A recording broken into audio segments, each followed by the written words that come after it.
저도 이제 핀트 투자를 하고 있거든요. 요즘에 수익률이 좀 많이 조금 떨어지는 것 같은 느낌이, 이거 아이작이 혹시나 아픈 건 아닌지 잘 하고 네. 있는 것인지 네. 궁금해서 여쭤보고 싶어서. 네, 아이작도 지금 좀 많이 힘들어하고 있습니다. 네, 열심히 공부시키고 있고요. 오늘이 이제 4월 말일이니까 이번 달이 사실 그 2008년 금융위기 이후로 가장 낙폭이 컸던 달이었어요. 증시가. 연초 이후로 지금까지 한 이제 4달이죠. 4달 동안 증시가 굉장히 큰 폭으로 하락을 했습니다. 지금 S&P 500 지수가 지금 오늘 시점으로 한 14% 정도 떨어졌고, 나스닥 지수도 22%대 하락하고 있고요. 그리고 이제 시장금리, 대표적인 시장금리인 미 국채 10년물 같은 경우에도 지금 연초 대비 한 10% 정도 빠져서 지금 사실 주식이든 채권이든 다 자산 가격이 떨어진 굉장히 안 좋은 시기였어요. 그래서 자산 배분을 했다고 하더라도 지금 뭐 주식 채권만 가지고는 두 자릿대 손실, 두 자릿대 손실률을 보이고 있는 그런 기간이고요. 그래서 그런 상황에서 아이작이 지금 현재 저희 테스트베드 공시되어 있는 수익률 보시면은 연초 대비 적극형 같은 경우에 가장 공격적으로 운영하는 경우에 5%대 손실률을 기록하고 있고요. 그래서 뭐 지금 현재 이런 하락장 대비해서는 잘 손실을 방어하고 있다라고 저희는 평가를 하고 있어요.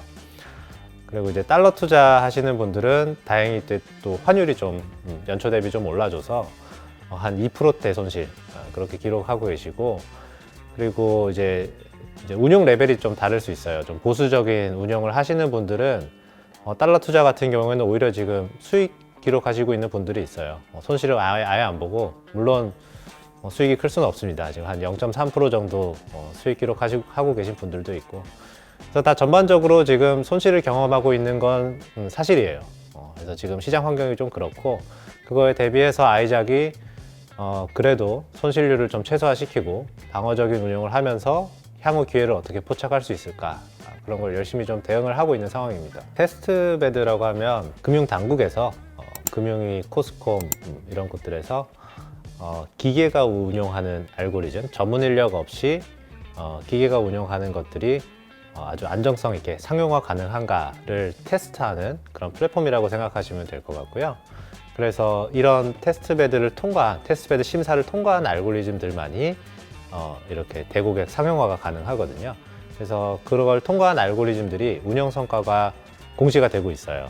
그래서 저희 이제 핀트 서비스도 아이작이 이제 운영하는 알고리즘들이 이제 그 핀트로 제공하고 있는 모든 유형을 다 공시하기는 좀 어렵기 때문에 대표적인 유형을 몇 개를 선택해서 보여드리고 공시가 되고 있긴 합니다.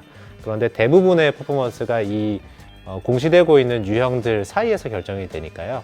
대체적인 추이는 고객분들이 느끼는 실제 체감 수익률과 동일하다라고 보실 수 있어요. 근데 이제 AI가 투자를 하면 기본적으로 이렇게 장이 안 좋을 때도 뭔가 수익을 내줄 것 같고, 그리고 오르는 걸 위주로 이렇게 구매를 해서 그 타이밍에 맞춰가지고 계속 플러스를 내줄 것 같은 그런 느낌이 드는데, 그런 거는 불가능한 건가요?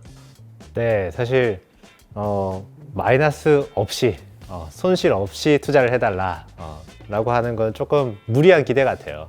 사실상 AI라고 해도 미래를 100% 예측하는 거는 불가능이라고 할 수 있거든요. 그러니까 이렇게 비유를 하면 좀 좋을 것 같아요. 주사위를 던지는데 1부터 6까지 뭐가 나올지를 정확하게 예측해 봐라 라고 하면 그건 사실 좀 불가능에 가까워요. AI가 하는 역할은 주사위를 던질 때 이런 평범한 주사위를 쓰는 게 아니라 뭐 눈의 수가 2부터 7까지 되는 좀 좋은 주사위를 쓴다, 뭐 이런 느낌으로 바라봐 주시면 좋을 것 같아요. 그러니까 미래에 어떤 시나리오가 될지는 아무도 모르는 거지만 어떤 시나리오가 될 가능성이 조금 더 높은 것 같다, 조금 더 낮은 것 같다, 이런 것들을 현재 시점에서 평가를 하고, 그 미래의 시나리오 분포에 따라서 내가 지금 어떤 포트폴리오로 대응해야지 하락장에 있어서 손실을 조금 더 방어할 수 있고, 상승장에 있어서는 그걸 온전히 다 상승을 가져갈 수 있는 그런 형태로 좀 포트폴리오를 구축하기 때문에 결과가 일어나고 나서 시나리오가 현실화되고 나서 보면은 손실을 경험하실 수도 있지만 그 결과만 가지고 그때의 판단이 잘못되었다라고 하기에는 조금 어려운 측면들이 있는 거죠. 네. 그래서 AI를 볼 때 뭔가 알파고가 바둑기사도 이기는데 이런 것도 못해라고 좀 실망을 하실 수도 있으실 것 같아요. 근데 AI를 볼 때 그런 항상 뛰어난 판단을 하는 그런 걸로 인식을 하시기보다는 그렇게 이해하시면 이제 AI의 본질을 조금 잘못 이해하는 거라고 볼 수 있거든요. AI가 뭐 다른 산업 분야들에 쓰이는 걸 보면 뭐 자율주행이다, 이미지 인식이다 이런 부분들에 이제 AI가 많이 쓰이잖아요. 근데 자율주행 사실 사람이 할 수 있거든요. 사람이 운전할 수 있는데 자율주행을 왜 쓸까? 이런 것들 생각해 보면은 사람보다 더 잘하기 때문에 이거는 사실 본질이라고 보긴 어렵고 사람을 편하게 해주는 거예요. 사람이 써야 하는 시간과 리소스를 절약해 준다. 이런 것들이 사실 AI의 본질이거든요. 그래서 투자 관점에서도 마찬가지예요. 투자 그루들도 사실 이런 하락장 제대로 예측하지 못하는 사람들 많이 있잖아요. 근데 그런 투자 그루들보다도 더 뛰어난 판단을 해달라. 뭐 이런 측면이기보다는 실제로 내가 스스로 투자를 하기 위해서 이제 공부해야 되는 것들, 고민해야 되는 것들, 그리고 고민하고 나서 실제로 집행하면서 좀 시간과 노력을 써야 되는 부분들, 이런 것들을 좀 편하게 해준다. 나의 시간과 노력을, 투자에 쏟아야 되는 시간과 노력을 세이브해준다. 이런 게 사실 AI의 본질이에요. 이 투자에 있어서도 그 AI의 본질은 똑같아요. 사람이 시간과 노력을 써야 되는 부분들을 좀 아껴준다. 이런 부분에 있어서는 똑같은데 사람이 하는 것보다 어쨌든 감정을 배제하고 의사결정을 하려고 하고 또 합리적인 데이터를 기반으로 이성적인 의사 판단을 하려고 노력을 하기 때문에 어떤 향후 미래 시나리오가 정확하게 뭐가 될지는 모르겠지만 그 시나리오들의 가능성들을 잘 평가하고 그에 대비해서 효율적으로 대응하는 그런 것들이 이제 AI의 역할이라고 할 수 있겠습니다. 지금 현재 시점에서 평가를 하는 거죠. 어떤 게 조금 더 유망해, 어떤 게 조금 더 리스크가 심해, 이런 것들을 개별 모듈들이 다 평가를 해서 지금 신흥국들 중에 어떤 국가가 위험해, 어떤 것들은 조금 그래도 괜찮을 것 같아, 상대적인 평가들을 한다든지 아니면은 주식 채권도 지금 뭐 다 좀 안 좋은 것 같아, 그래도 상대적으로 뭐가 조금 더 나을 것 같아. 그리고 이제 하락장이 올 때도 하락폭 같은 것들을 예상을 하고 그거에 대비해서 이런 시나리오가 나올 확률이 얼마나 될 것 같으니까 그거에 대비해서는 조금 더 적극적으로 대응하는 게 좋겠어. 하락폭이 이렇게 크게는 우리가 실현이 되면 안 되니까 뭐 이런 것들 종합적으로 결정을 하는 거죠. 물론 이제 그 하락장에서 더 하락을 잘 방어하고 항상 손실이 아니라 수익을 내주고 이렇게 하려고 저희는 최대한 이제 노력을 하겠지만 항상 그렇게 하기는 조금 어려운 부분들도 있다. 이런 걸 좀 이해해 주시면 감사하겠습니다. 미국 증시가 안 좋으면 이제 채권을 사는 게 맞다. 이 정도는 저도 알거든요. 그러면은 아이작이 채권을 왕창 사지 않을까? 이제 미국 주식 다 팔아버리고 이제 그런 거를 해줄 줄 알았는데 미국 주식을 계속 가지고 있어요. 그러니까 이거는 왜 그런 건가요? 사실 하락장이 온다 라고 했을 때 그런 뉴스가 나오면은 이미 자산 가격에 좀 반영이 되어 있어요. 어느 정도. 지금 이후에 더 어떤 다른 뉴스들이나 시장의 분위기가 더 부정적으로 바뀌어서 더 떨어지거나 이런 부분들이 있거든요. 그래서 그런 뉴스를 보고 이미 대응을 한다라고 하는 것들은 사실 조금 맞지 않는 부분들이 있어요. 그리고 저희가 이제 항상 어떤 주식과 채권을 하락장이 오든 상승장이 오든 항상 일정 부분 보유를 하고 있는 어떤 자산 배분 스킴을 따라가고 있잖아요. 그 이유는 주식이라는 자산, 채권이라는 자산, 이 자산의 어떤 정체성, 본질을 잘 생각을 해보시면 주식은 아주 장기적으로 보면은 우상향하는 자산이에요. 우상향할 포텐셜을 가지고 있는 자산이에요. 왜냐하면 우리가 자본주의 사회에 살고 있고 자본주의 사회에서 기업들이 부가가치를 생산하기 위해서 열심히 노력을 하고 있고 그 부가가치가 기업의 가치로 연결되고 그게 주식 가격으로 연결이 되거든요. 그걸 평균낸 게 증시라고 할 수 있고요. 그래서 사람들이 계속 열심히 일하고 경쟁하고 그다음에 이제 기업들이 노력을 하는 한 현금을 들고 있는 것 대비해서 증시가 우상향할 요인이 충분한 거예요. 근데 이제 단기적으로 보면은 물론 성장이 꺾인다, 아니면 미래에, 단기 미래에 조금 더 안 좋은 악재 뉴스들이 나온다, 전쟁이 터졌다, 뭐 이런 뉴스들로 인해서 단기적인 하락이 있을 수 있으나 장기적으로는 결국 우상향하거든요. 채권도 마찬가지예요. 채권이라는 자산도 내가 현금을 보유하고 있는 대신에 누구한테 빌려줬어요. 그럼 그거에 대한 기회비용으로 이자를 받는 거예요. 그럼 내가 현금을 그냥 보유하고 있는 것 대비 장기적으로는 우상향할 리즈닝이 있는 거예요. 그런데 얘도 단기적으로 보시면은 금리가 상승기냐 하락기냐 뭐 이런 거에 따라서 채권 가격이 등락을 할 수가 있어요. 단기적으로. 이렇게 장기적으로 우상향하는 자산들을 항상 보유하고 있으면 장기적으로는 결국 이겨요. 근데 이제 단기적으로 이런 리스크들이 있으니까 그런 것들을 좀 보완해 주기 위해서 주식이랑 채권이 상보적인 역할을 하거든요. 왜냐하면 성장이 꺾인다 라고 했을 때 주식이 앞으로 기대치가 좀 낮아지니까 하락장이 온다, 이런 이벤트가 일어날 때 보통은 금리도 같이 내려가기 때문에 채권 가격이 올라서 포트폴리오를 보호해주는 이런 역할을 하거든요. 근데 사실 최근에 그런 역할을 조금 못하긴 했죠.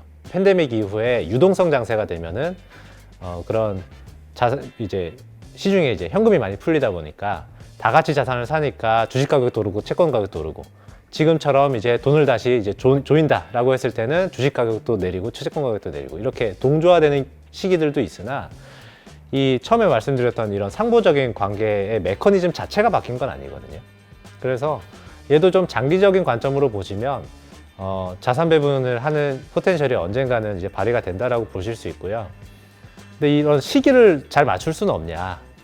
그래서 시기에 따라서 좀 액티브하게 뭐 샀다 팔았다를 할 수 없냐. 이제 그런 부분들이 좀 어려운 부분들이죠. 마켓 타이밍적인 요소들을 잘 예측을 하는 부분들이 필요한데, 그런 걸 아이작이 최대한 좀 반영을 해서 왔다 갔다 하려고 노력을 하는데, 항상 그런 걸 명확하게 100% 알 수는 없기 때문에 미래 시나리오들을 평가하고 항상 투자 상태를 유지해라 라고 하는 게 아이작의 기본 원칙이라고 할 수 있습니다. 네. 원자재 값이 막 오른다는 얘기를 들었어요. 당장 내일이라도 원자재를 사면 그래도 상승세를 타는 것까지는 내가 먹을 수 있지 않을까? 그런 생각도 하거든요. 이제 그런 식으로 빨리빨리 매매를 하지 않고 조금 되게 천천히 뭔가 투자를 한다라는 느낌을 받긴 하거든요. 네, 그러니까 이게 약간 트레이딩과 투자의 관점의 차이인 것 같아요. 지금 말씀하신 건 약간 트레이딩 영역 쪽에 가깝고요. 아이작이 하고 있는 건 투자에 가깝거든요.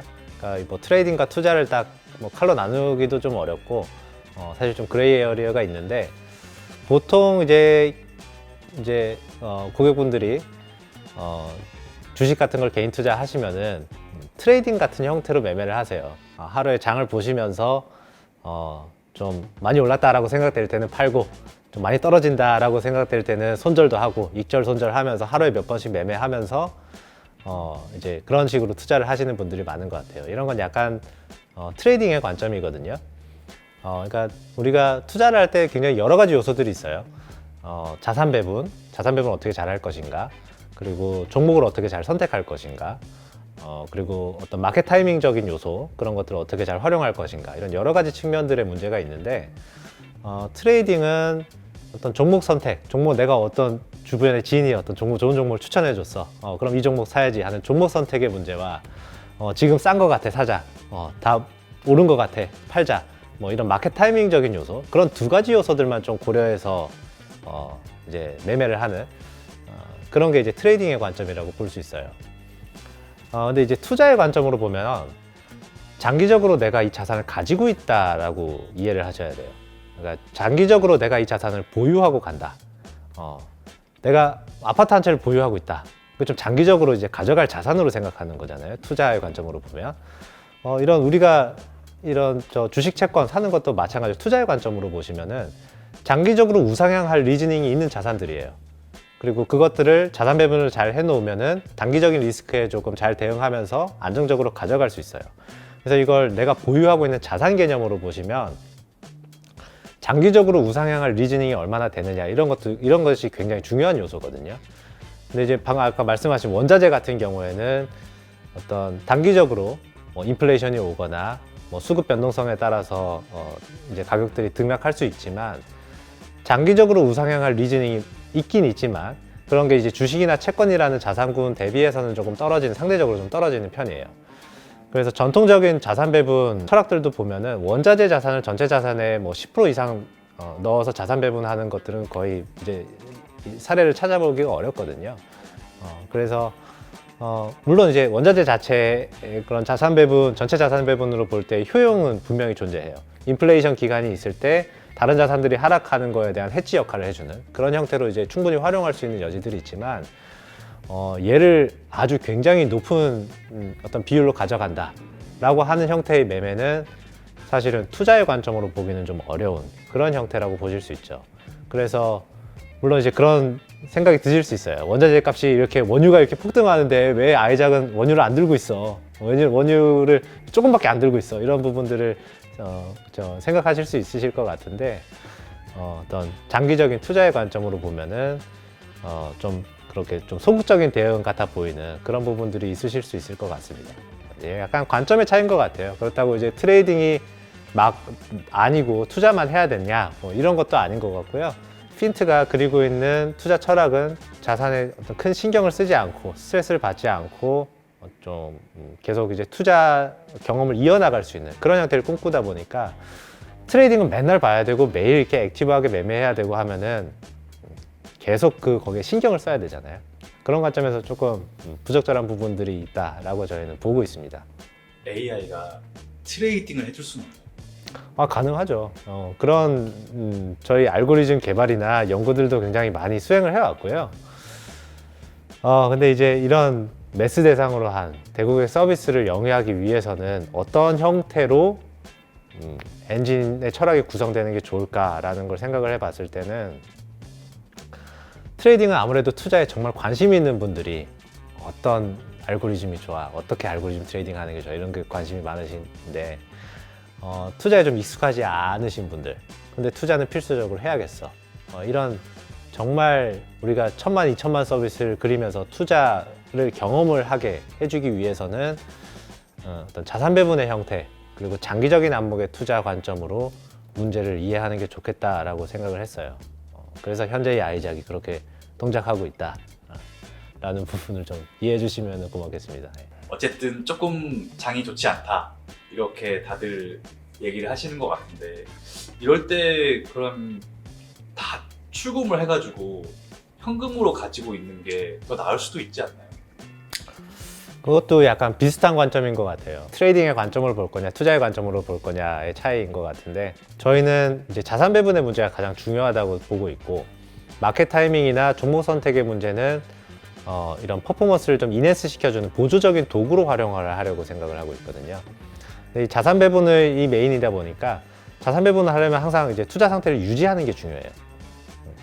언제 하락장이 끝날지 그걸 완벽하게 예측하는 거는 불가능에 가깝거든요.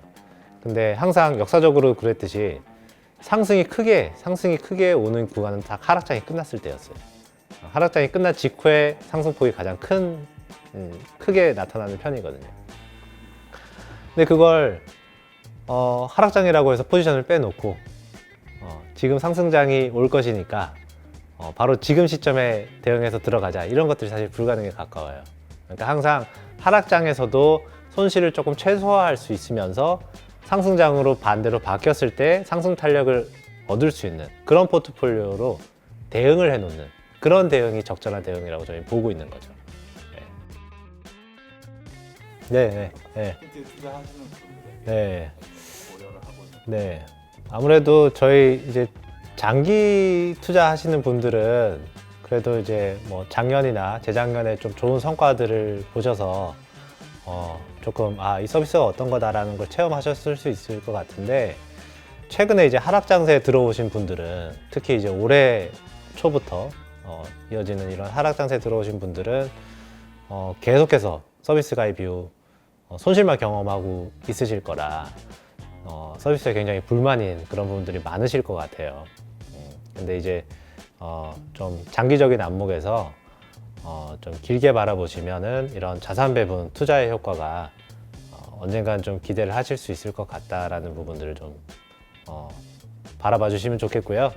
그리고 저희 아이작도 이런 손실을 최대한 더 적게 만들 수 있고, 그리고 상승장이 왔을 때 더 탄력을 받을 수 있고, 이런 모델이 될 수 있도록 아이작도 열심히 공부시키고, 그리고 저희도 연구개발 열심히 노력하겠습니다. 네, 감사합니다.